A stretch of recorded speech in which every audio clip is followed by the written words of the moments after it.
Welcome everyone to our elementary unmute and recharge today. We have some fabulous presenters with us. We have Gloria Tovar, Amy Valdez, and Amber Ibarra that are going to go over some fun topics with you. So I'm glad you're all here. Um, Here we have some cute Bitmojis of those ladies. And here we have our little bit of housekeeping. Please keep your mic muted. Please feel free to ask questions in the chat. We'll get those answered for you. And if you haven't registered on the PD system, go ahead and do so. The session number is 302997. And I also have the link to that session in the chat. So it's real easy. Just click on it. If you haven't registered, go ahead and register. And then please sign in that you're attending with PSJA Tech on this PD system so you can win some door prizes at the end. So I'm going to go ahead and turn it over to Gloria Tovar. She's going to go over some fun spelling activities with you. So I'm interested in see what she has to show us. So Gloria, go ahead and take it away. Hi, thank you. Okay, let me share my screen.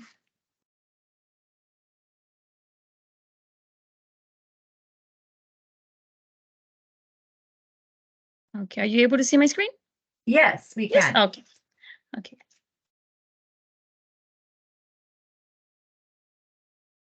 Okay, I will be going over some two spelling websites that you can use in your classrooms with your students. I know sometimes the students get bored just writing them 5 times each or writing a sentence. I know there's a lot of different ways that they can write their spelling words, like the rainbow form or like in a train form. But these websites will increase their spelling proficiency. The students are playing games and it's fun and they're learning their spelling words. So the first one will be spelling training. I am so sorry.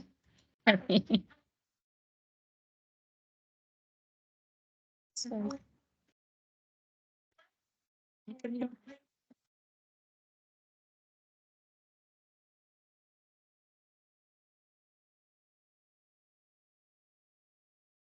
Okay, I'm sorry. Okay. So in spelling training, it's very simple to create. You're going to input your spelling list, whether it's a spelling homework or just vocabulary words from a reading passage, or just the adult words for little ones, whatever you want the students to practice. You can import the list or just type them in. I'm just going to type in some words. It will say the word, so you can listen to the word.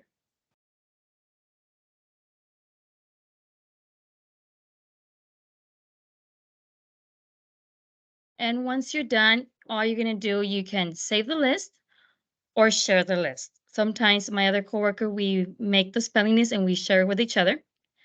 You click share the list, just copy and paste it to your Google Classroom, and the students will be able to click on it and start the activities. So once the students get this on their side,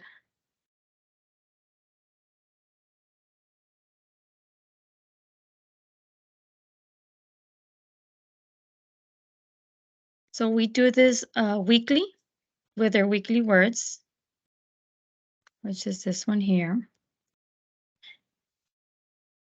They have all the different types of games that they can practice their words with.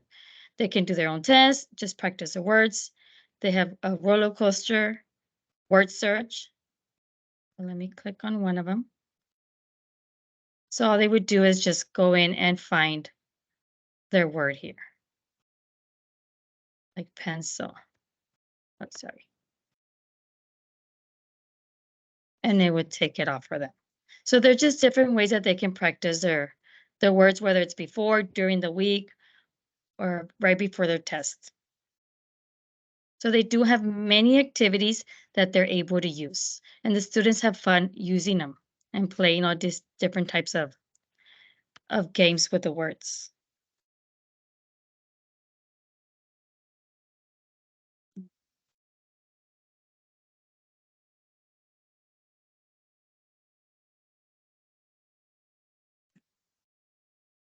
Okay, let me go back. Maybe it's just taking a while for it to load.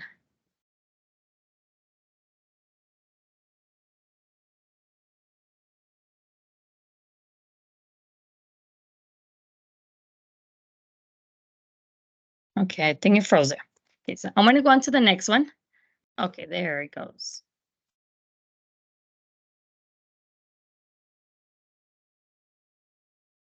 And it gives their instructions. So they start.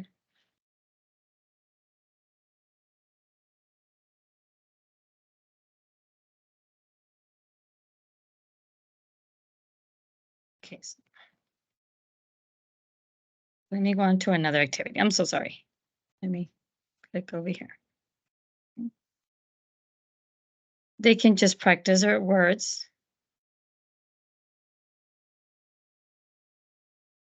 And then type it in there.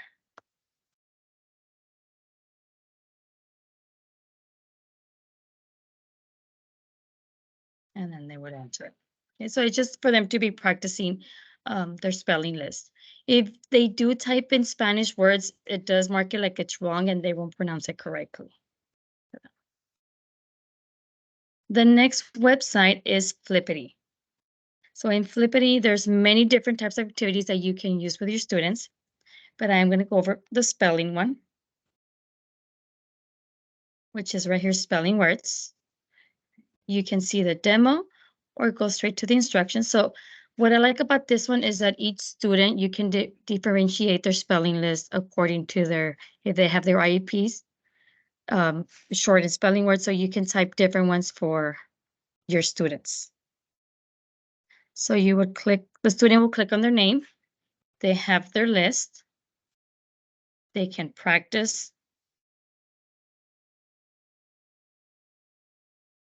So you just type it in. There is a quiz. And then there's some other games that they can do with those spelling words.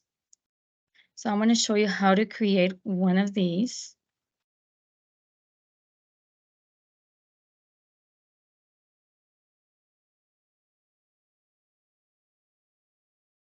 And so you do have to, you click the instructions. It does tell you the steps. So you would click, make a copy of this template. Make a copy.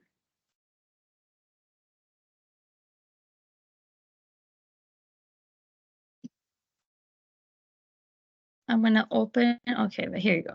So you would type the students' names right here and then type in their spelling list. So let's say this student has only 7 words, so you only type in their 7 words, and the other ones regular, whether it's 15 or the 20 spelling lists that they receive each week. Once you're done typing them, you would click File, Share, and Publish to the web. So you would publish it, the entire document. Okay. And then down here, it says Get the link here. You would click on this tab. And once it's ready, you would have the link right here. Okay, it says error. Let me open the one I created.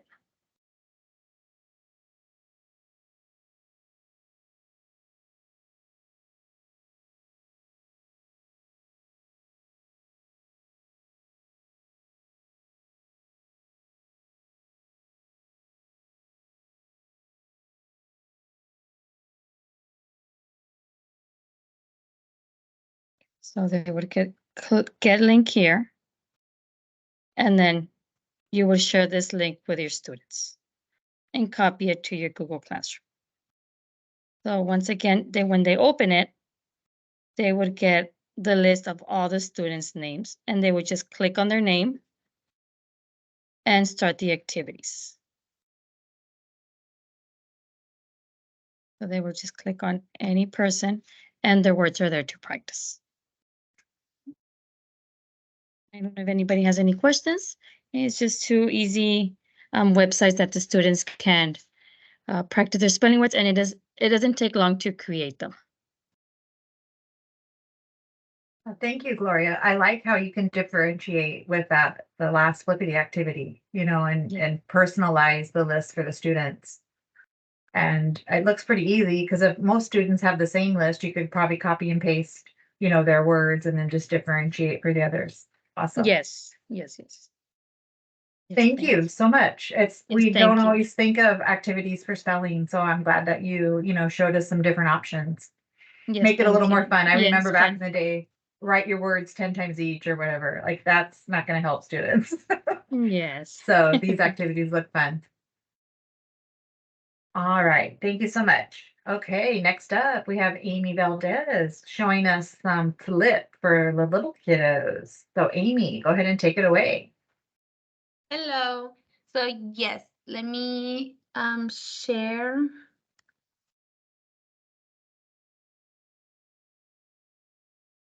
my screen. Wait. Y'all see it, right? Yes, we do. Okay, perfect. So yes, I'm Amy Valdez from Early Start, and this is just pre. So when I heard about the Flip Friday, I was interested about it, and I thought it was something that we could try out at Early Start. So Flip is a video discussion and video sharing app built for classrooms and beyond. And I wanted to show you all how I use it in the classroom by showing you some clips of my students using Flip. So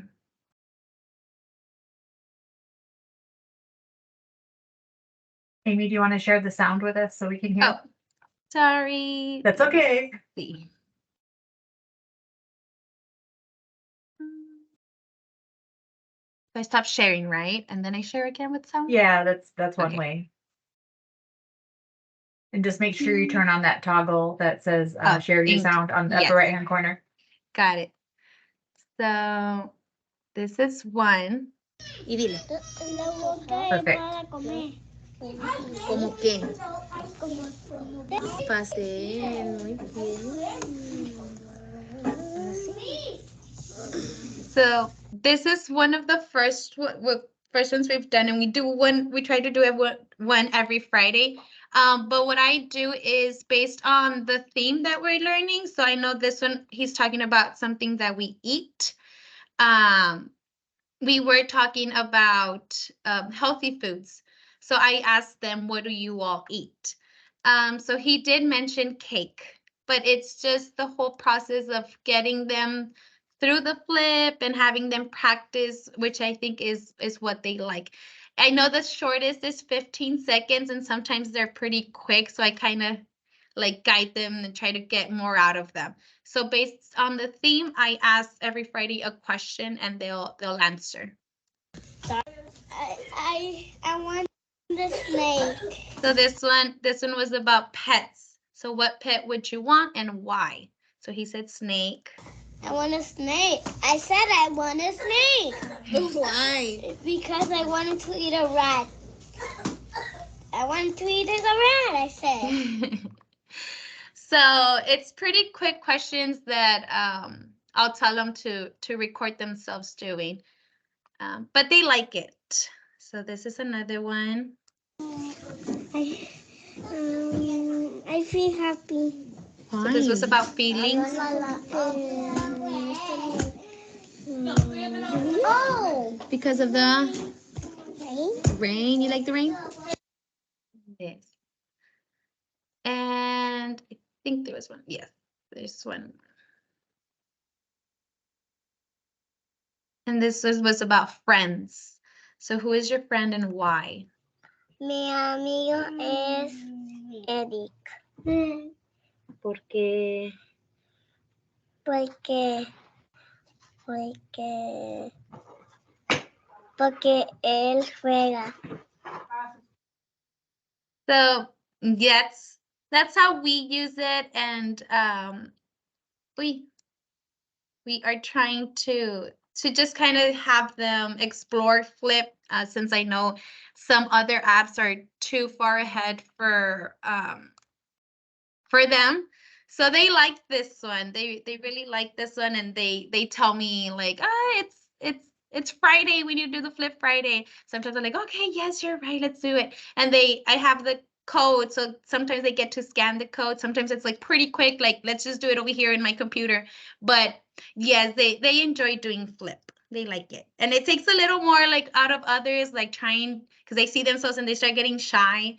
But I'm like, no, it's just you know, like it's just you and me. And so like I'll send them to like the mom or stuff, or I'll keep the QR code so if anybody walks in, they can go ahead and see them. But yeah, that's how we use Flip at Early Start. I love that the students are getting used to talking more. Yes. So it's helping their language.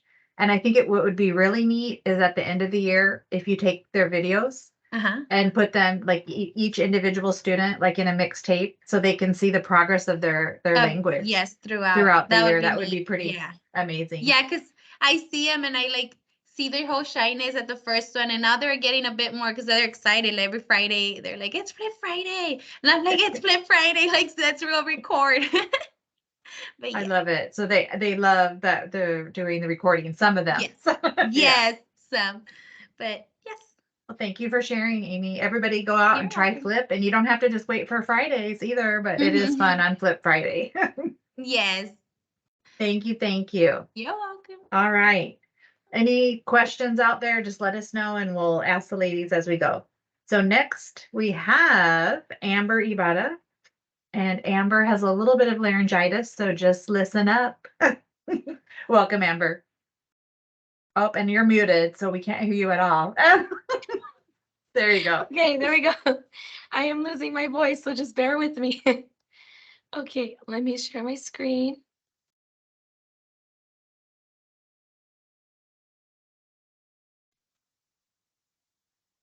Okay, can you guys see that? We do. Okay, perfect. So yes, my name is Amber Ibarra, and I am a resource teacher here at Garza Peña Elementary. So today I'm going to be talking about how I use Boom Learning or Boom Cards with my kiddos. So Boom Learning is the platform that allows teachers to purchase, use, or create digital activities for students. And you will access and play all the decks through their website or their app. Now, what are Boom Cards?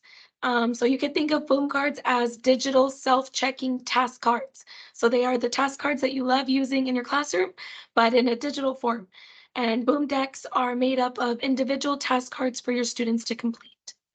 So now I'm going to go ahead and jump over to boomlearning.com, and I'll show you a little bit about how to use it. So obviously you'll log in with your credentials. Unfortunately, we don't have the premium version. We only have access to the free, but I still utilize it really good with the free option. So I'm going to show you how I do that. Once you log in, you're going to see your dashboard, and you'll have like a quick link to your classes, your library, and then the studio. I'm going to jump right in with the library and show you the different types of task cards so that you can kind of get an idea of what they are. So for example, there's a bunch of different types of task cards, but for my kiddos, I mostly use math, and it's geared towards the lower grades, but they have a wide range of subjects and all of grade levels, all of that. Within the task cards, there are different features that you're going to see. So like, for example, this one says, put the fish in the fish bowls from smallest to largest. So this one has the drag and drop feature. So the kids will drag and drop the fish, and then they can click submit. Another feature we might see would be like let me see where it is, typing. So like this one, they have to type in the number. How many bees do you see? 1. And then I think the last feature that we would see on our Boom cards is like just the regular click. So how many bears? I don't see any, so they just click it. What I really like about it is it's self-checking. So let's say I put 1. Oh, just kidding, it was 1. Let's say I put 0. There's 2 bears here, and let's say I put 0. it will tell them that they're wrong and to try again. So I really like that because it tells them, you know, we need to keep going, keep trying, things like that. And so unfortunately, like I said, with the free version, you are only able to have 5 students in your class and you're only able to create one class. So obviously a lot of us have more than 5 students, but the way that I utilize it in my classroom is I share it on the new line board. And since I have the screen beam, I'm able to have the kids come up to the board, they'll take turns and they'll just kind of manipulate it, you know, on the board. I'm a resource teacher, so I have different sessions throughout the day. So I am able to work with 5 students at a time because on your classroom, you're only able to have 5 students. So it kind of worked out for me. Maybe for you guys, if you have maybe like an intervention group in the morning or small group, maybe you can utilize those 5 students with that group. So now I'm going to show you how to create a class. So I've already created a class, so it won't really let me create another one because like I said, we only have access to one. But once you come here, it'll prompt you to create a class. And it'll automatically generate the name that you have in your profile, but you could always edit it here. Down here is where you're going to add your students. So here, like I said, you can only add 5 with the free version. So you see it's telling me I can't add anymore. But you'll click add many students and you're going to put in all their names. And then at the bottom, it'll show you, it'll prompt you to put a default password. So they all have the same password. And here it creates all their different usernames. So they're able to log in. Another thing that I wanted to show is the reports. I really like the reports. So like, for example, today, with that, I have one group that I have 5 students. So for them, I'm able to have them log in independently. Like I said, for my other students, I have them do it on the board. But so for those students that you have them do it independently on their computers, it does show reports for them. So for example, today on this one, addition, math, facts, these are the reports for my 4 students that did it. The student was absent. So you can see here how they're progressing and how they're doing on that specific task card. And you can actually see multiple at once. So for example, if you want to see maybe different, like 3 or 4 task cards that all pertain to the same content or skill, you can click on multiple at once and see all of those reports at one time. And then you can export or print that report in case you need it for documentation or progress monitoring. Down here at the bottom, you have a legend, and that kind of helps you understand the different components to the report. Another thing I wanted to mention is the store. So there are some task cards that are not free, and then there are some that are free. All of the ones in my library are free, so there's a bunch that you can access without having to pay. But if you do want to pay, there are some that you can pay for. So here under the decks in the store option, you can search up. So like for me, I mostly use it for math. So I'll search up math.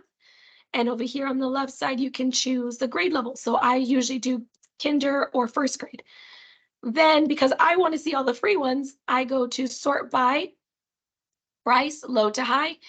And usually like the first 3 pages are going to be all free. And then it'll start going into like $1, $2, things like that. So I can look around, and once I find one that I like, I can click on it. Oh, I already have that one in my library. I can click on it and it'll show you a preview. So if you click on full size preview, it'll show you what it looks like. If you like this one, and let's say it's one you have to purchase, you would click add to cart and then go ahead and purchase it.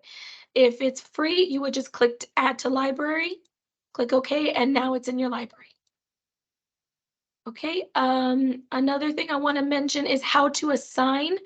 So here, once you get to your library, let's say you want to utilize the 5 students and you want to assign a task card to your student, you would click on action, assign, and then you would assign that specific task card to your students. And so when they log in, they're going to see all of the assignments that they have to complete.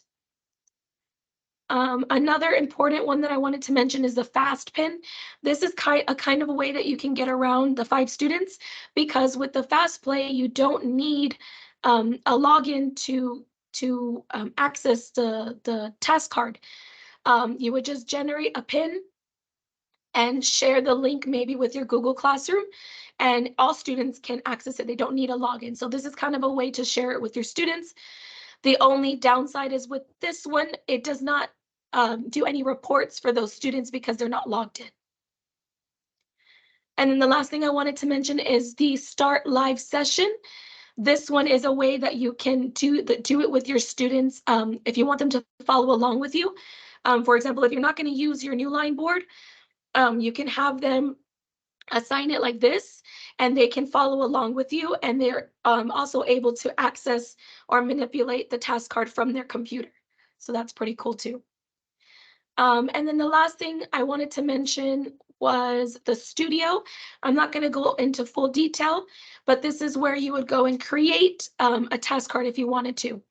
Like I said, with the free version, we only have 5, but it does have a template training kind of. And so each slide tells you step by step what to do and how to create those task cards and how to use all the different features that it has for this program. And that's about it. Let me come back to you guys. Any So questions for that's Amber? what we use. And my kids love it. They're constantly asking. And how normally I don't normally use it for the whole time. It's more like, okay, if I know that I'm going to be doing an activity on number recognition, I will put a task card when they first get here. And so we all do it together. And then, okay, now we go to the activity. And they love it. So they're always asking me, Miss, can I do boom cards? And I don't do it all the time, but yeah. So it sounds like it's pretty engaging, and they like doing it. Yes, they do. They do. Yeah. And it actually has more free than I thought when you were showing, some of the free Yes. stuff. Yeah, and that's I was good. kind of hesitant about sharing it because it wasn't, we didn't have premium, but there's a lot you can do with it. So I really love it. Thank you for sharing. Thank you. Appreciate it. All right. I want to thank everyone for joining us today. I'll go ahead and I'll add the slides here in the chat. So if you need a copy of that, you can go to some of the links that were shared today and get that information. So this is the end of our presentations for December. Next week, we know we'll be busy, so we did not plan any tech trainings for, formal trainings next week. So I'm going to say goodbye to everyone. Stay around for the raffle. I'm going to go ahead and stop the recording, and then we'll have our door prize. Thanks again for attending.